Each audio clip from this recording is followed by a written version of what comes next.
Hello, আজকেও চলে এলাম গাছেদেরকে সঙ্গে নিয়ে তোমাদের সাথে গল্প করতে। এই দেখো স্নেক প্ল্যান্ট গাছগুলো তো এখানটায় আছে। গাছগুলো না বিশেষ জলের প্রয়োজন হয় না, কিন্তু মাঝে মধ্যে এত শুকিয়ে যায় জল দিতেই হয়।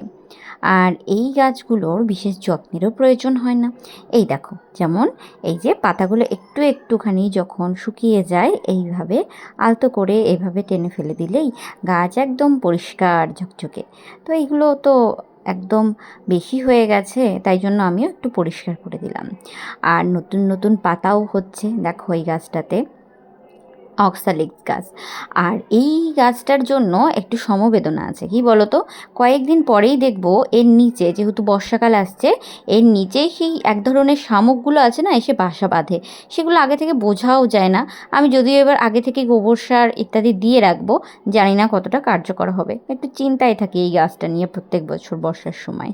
আর এই স্নেক প্ল্যান্ট গাছগুলো জাস্ট একটু মাঝে মধ্যে চায় যে তার পাতাগুলোকে ভালো করে একটুখানি পলিশ করে দেওয়া হোক, তাতেই সে খুশি।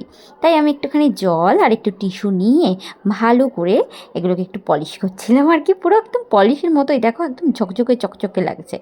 আর দেখো একটা গাছেই দুরকম কালারের পাতা। এই যে নতুন নতুন পাতা যেগুলো, এই কালারগুলো দেখো একটু হোয়াইট বেশি, গ্রিন গ্রিন একটু কম আছে। আর যেগুলো একটুখানি বেশি দিন হয়ে গেছে, মানে একটু বুড়ো পাতা বলা যেতে পারে, ওইগুলোতে গ্রিনের ভাবগুলো আবার বেশি, তাই না? দু রকমের গ্রিন আছে দেখো, সবুজের মধ্যে একটা ডিপ সবুজ, কি সুন্দর, মানে একদম রং তুলি দিয়ে যেন আঁকা পাতাগুলো, দেখো কোথাও কোথাও শেড দেওয়া, আর এত সুন্দরভাবে আঁকা মনে হয় একদম সত্যি কেউ একজন যেন রং তুলি দিয়ে শেড দিয়েছে, কোথাও ডিপ কোথাও হালকা। তো ভালো করে পাতাগুলোকে আমি মুছে দিলাম, আরও দেখতে সুন্দর লাগছিল। তারপরে যেটুকু জল ছিল জল তো গাছে দিয়ে দিলাম, একটু একটু জল দিলেই হয়ে যায়। এই গাছগুলোর বিশেষ যত্নের প্রয়োজন হয় না, একদম সুন্দরভাবে দাঁড়িয়ে থাকে কিন্তু এই স্নেক প্ল্যান্ট গাছগুলো। এইবার চলো তোমাদের সাথে পরিচয় করাতে নিয়ে যাই এই দোপাটি গাছগুলোর সাথে। এই দোপাটি গাছগুলো আমাদের এই সময়কার একদম রানী বলা যেতে পারে। লাল রঙের দোপাটি সুন্দরভাবে ফুটে রয়েছে গাছগুলোতে, কিন্তু ব্যাপারটা হচ্ছে গাছগুলো এত বেশি ঘন হয়ে গেছে আর এত বেশি ঝাঁকড়া হয়ে গেছে, ফুল আসার জায়গাই পাচ্ছে না যেন। তাই আমি ডিসাইড করলাম গাছগুলোর পাতাগুলো একটু একটু ছেটে দেওয়া যাবে, কখনো কখনো ডালগুলো একটু ছেটে দেওয়া যাক, দেখি কেমন হয়। কারণ গাছে যখন পাতা অনেক বেশি হয়ে যায় না, ফুল আসতে অনেকটা দেরি করে, গাছগুলো শুধু বেরিয়েই যায়, ফুল আর আসে না। দেখো এই গাছটা যেমন প্রচুর ডাল বেরিয়ে গেছে এদিক ওদিক থেকে, কিন্তু ফুল আসতে দেরি করলেও চারিদিক জুড়ে ফুল আসবে, প্রত্যেকটা ডালে তখন ফুল আসবে, কিন্তু সেটা অনেকটা সময় সাপেক্ষ ব্যাপার। এই জন্য আমি একটুখানি আস্তে আস্তে করে ছেটে দিলাম, খুব বেশি ছাটিনি, যেহেতু তাদেরও তো দরকার, পাতাগুলো সৌন্দর্য বৃদ্ধি করবে, কত সুন্দর লাগবে, তাই জন্য। কোনো কোনো পাতা দেখলাম পোকাতেও খেয়ে নিয়েছে সেগুলো, আর নিচে যেগুলো বুড়ো বুড়ো পাতা সেগুলোই আরও বেশি করে কেটে দিচ্ছিলাম। তারপরে এইবার জানো তো লাল রঙের দোপাটি আমার কাছে বেশিই দেখতে পাচ্ছি, হোয়াইট কালারটা দেখতে পাচ্ছি না। হোয়াইট কালার, পিঙ্ক কালার, কত রকম কালারের হয় বলো তো, আমার কাছে এবারে লাল কালারটাই হয়েছে দেখছি, পিঙ্ক কালারগুলো দেখতে পাচ্ছি না, এখন অবধি হয়নি। পিঙ্ক কালারটা সব থেকে বেশি সুন্দর লাগে, তাই না? লাল কালারটাও সুন্দর লাগে। এইভাবে প্রত্যেকটা যে গাছের পাতাগুলো রয়েছে আমি কেটে দিলাম, সব কটা গাছই দেখলাম একদম ঝাঁকড়া হয়েছে। আর এই দোপাটি গাছেরও কিন্তু বিশেষ যত্নের প্রয়োজন হয় না, তবে হ্যাঁ, এই দোপাটি গাছ কিন্তু খুব বেশি বৃষ্টির জল পছন্দ করে না।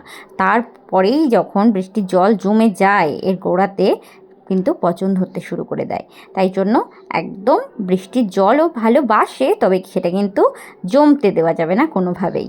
এই যে কত সুন্দরভাবে ফুটে উঠেছে দেখো লাল লাল দোপাটি। একদিন সব দোপাটি ফুলগুলো একত্র করব, তোমাদের সাথে শেয়ার করব কতগুলো দোপাটি হয় আমি দেখব। কারণ সব গাছের মানে সব ফুলেরই তো বীজ দরকার নেই, এগুলো দিয়ে পুজোও করা হয়, আমাদের এখান থেকে অনেকে নিয়ে যায় তার বাড়ির পুজো করার জন্য। খুব সুন্দর দেখতে লাগে না, একদম ছোট্ট গোলাপ মনে হচ্ছে দেখতে, তাই না?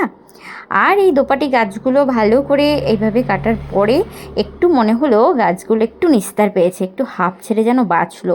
এত ঘন ঘন হয়ে গেছিলো এরা, যেন একদম ফুলগুলোও ঠিকঠাক করে জায়গা পাচ্ছিল না, তাই এইভাবে কেটে দিলাম।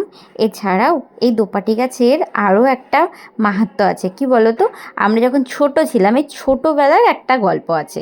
তখন দেখতাম এই দোপাটি গাছগুলো আমাদের গ্রামের প্রত্যেকটা বাড়িই থাকতো।